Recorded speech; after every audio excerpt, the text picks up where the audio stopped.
Really be observant to making sure that other people have got what they need. I think sometimes we just take what we want and then don't necessarily pass it on. So make sure that if there's something in front of you, initiate serving that as soon as possible.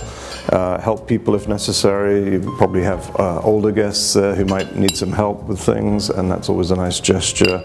The other thing is sometimes if there's space, you may actually have to get up from the table rather than trying to reach across the table. So I think that's always a good thing to remember.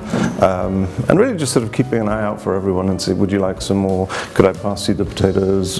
Do you have that? Anytime you have a group of people, with diversified backgrounds and different outlooks on life, big gatherings can be a little bit more, not necessarily stressful, but a little bit more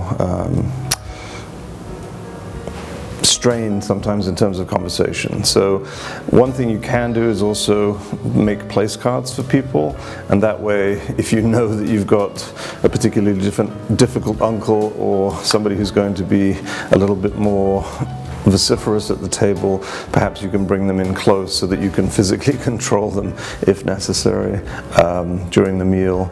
I think that's often a good way of making sure that you've got people in the right places. The other nice thing about a place card is that it does show that you were expecting people and that you've gone into some thought about where you'd like them to be. And I think mixing and matching people up is a nice way of maybe changing the conversation and allowing people to meet some people that they wouldn't necessarily have sat with.